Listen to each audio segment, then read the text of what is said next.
나는 5년 전 34살에 귀농을 했다. 그리고 1년 만에 우울증 진단을 받았다. 평범하디 평범했던 내가 귀농을 결심한 이유는 도시의 삶이 더 이상 희망이 안 보였기 때문이다. 20대 초 급격하게 안 좋아진 집안 형편 때문에 다니던 대학교를 중퇴하고 여러 아르바이트를 했었다. 엄마와 살던 집은 자가에서 전세로, 전세에서 월세로 살다 그 작은 빌라가 결국엔 재건축 결정까지 나면서 집에서 나와야 하는 상황이 되었다. 장대비가 내리던 날 이사는 해야 하는데 돈이 없어 갈 곳을 정하지 못해 발만 동동 굴렀던 기억이 아직도 문득문득 난다. 정말 감사하게도 그 당시 이모가 살고 있던 주택의 2층을 빌려주어 그곳에서 살게 되었다. 이사한 날 저녁, 비가 오는 날 이사하게 되어 고생했다고 이모부가 밥을 사주시며 소주 한 잔을 따라주셨다. 소주 한 잔을 들이키는 순간 서러운 마음에 울컥하는 마음을 꾹 눌렀다. 그리고 집에 와서 이평 남짓한 방에 들어와 소리 없이 울었던 기억이 난다. 그렇게 나 20대는 계속 쫓기는 삶이었다.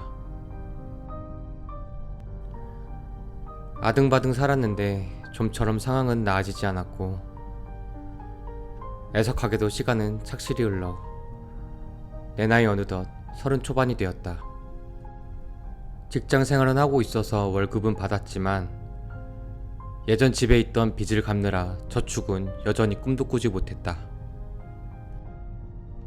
나름 쉬지 않고 20대를 보냈지만 여전히 남아있는 빚들은 내 숨을 막히게 했다.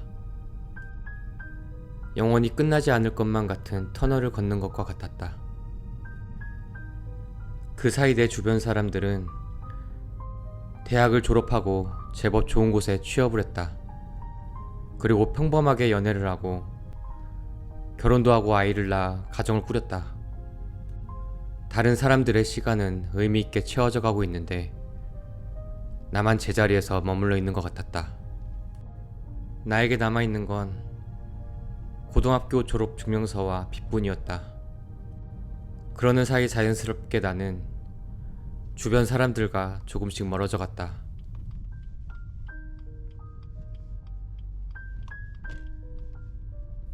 어느 순간 심장이 이유 없이 빨리 뛰거나 호흡이 일정치 않았다.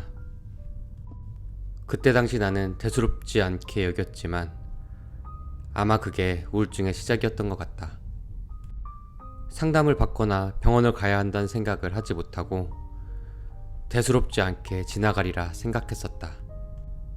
지금 생각해보면 그때 병원을 진작 가볼 걸 조금은 늦은 후회를 한다. 만약 이 영상을 보고 계신 분들 중에 나와 같은 증상이 있다면 상담이라도 받아보라고 권유하고 싶다.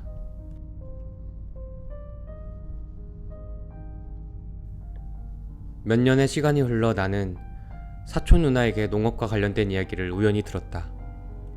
도시에서 직장 생활하는 것보다는 넉넉하게 돈을 벌 수 있다는 이야기를 듣고 나는 주저없이 귀농을 결정하였다. 사실 내가 결정한 거라기보단 이 상황을 벗어나려면 이 방법밖에 없어 보였다. 시골의 시옷자도 몰랐던 내가 지금 와서 보면 겁이 없었던 것 같다. 농사처럼 어려운 게 없는데 농사를 너무 쉽게만 봤던 것 같다. 부끄럽다.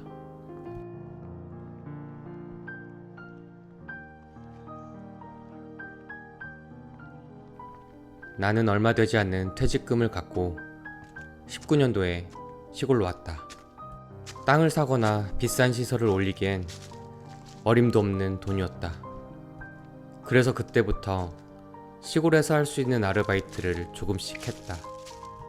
비료 퇴비 나르기, 농산물 농가에서 수거하기, 비품 농산물 판매하기 등등 기회가 되면 계속 일을 했다. 그래서 그 돈을 모아 시설하우스 3동을 빌리고 농사를 시작했다. 얼마 되지 않는 미래에 먹구름이 낄 걸 예상도 못하고 마음은 한없이 부풀었다. 왠지 모든 게 잘 풀릴 것만 같았다. 하지만 내 예상은 크게 빗나갔다.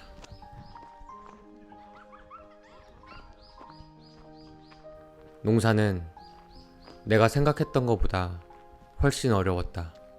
그냥 물을 주고 농약을 주면 쉽게 끝나리라 생각했던 게 큰 오산이었다. 바람, 온도, 습도, 모든 자연 현상은 농산물에 큰 영향을 주었다. 현재 농사 짓고 있는 땅에 대한 이해도 전혀 없었기 때문에 농사가 잘 될 리 없었다. 정확히 3번의 농사를 망친 후 나는 당장 생계를 유지할 돈도 없었다. 그때부터 나의 몸이 조금씩 이상해졌다.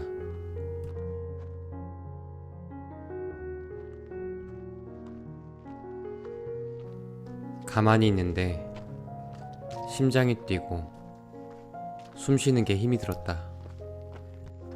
가슴은 답답하고 몸이 무거웠다.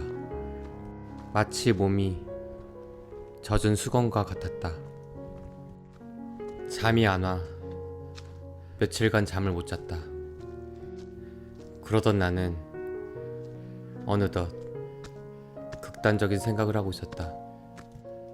나는 누군가에게 내 상황을 말해야겠다고 생각하고 전화번호 목록을 봤다. 그런데 전화를 걸 만한 사람이 아무도 없었다. 심지어 가족한테도 전화를 걸 수 없었다. 철저히 혼자였다.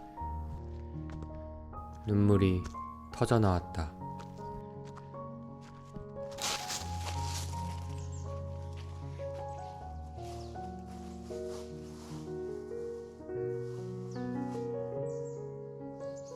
며칠 후 나는 집에서 멀리 떨어진 정신과 병원을 갔다. 혹여나 아는 사람을 만날까 걱정이 되었다. 의사 선생님께 상담을 하고 약을 처방받았다. 약을 먹으면 많이 진정될 거라고 말씀하셨다.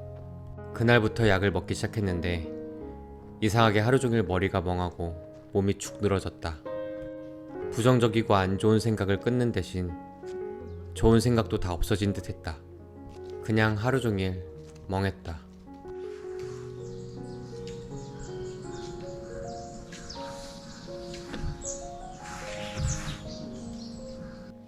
몇 달간 아무것도 안 했다.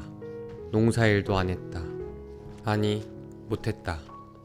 어느 순간 집 밖에 나가는 게 어려운 일이 되어버렸다. 식욕이 없어 하루에 한 끼를 먹었다. 씻지도 않고 며칠을 보냈다. 그렇게 몇 달이 지났다.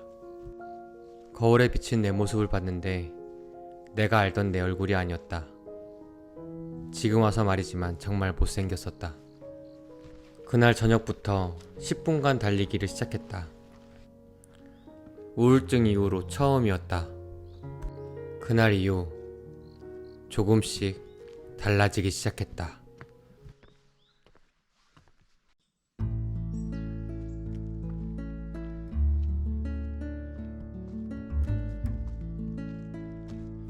갑자기는 아니지만 조금씩 컨디션이 좋아졌다. 더 확실히 말하자면 부정적인 생각이 조금씩 사라졌다. 나의 상황이 좋아진 것도 변한 것도 아닌데 뭐 어쩌겠어라는 생각을 이때부터 하기 시작한 것 같다. 지금까지 열심히 했으니 최소한 내 탓은 하지 말자고 생각했다. 굿 윌 헌팅이라는 영화에 내가 좋아하는 대사가 있다. It's not your fault. 그래, 너의 잘못도 나의 잘못도 아니다. 그럴 수 있다.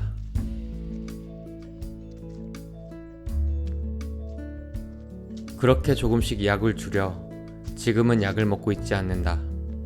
그래도 우울증은 완치되고 낫는 병이 아니라서 지금도 꾸준히 운동을 하려고 노력하고 있다. 요즘도 가끔은 우울감이 다시 올 때가 있긴 하지만 그전만큼 심각한 수준은 아니라서 다행이라고 생각한다. 부디 우울증으로 힘들어하고 있는 모든 사람들이 이 고통에서 벗어났으면 좋겠다.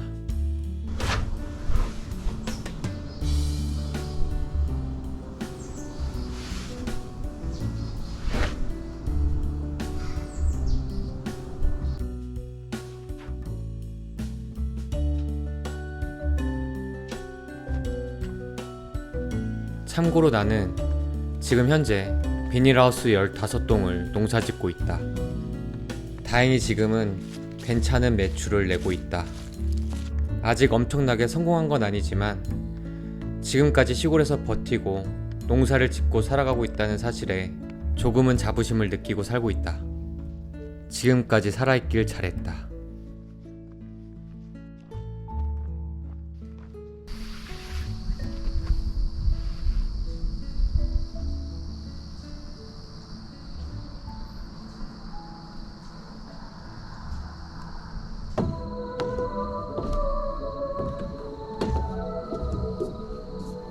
물건과 정품 정보를 실시하시고 따라 보시기 바랍니다.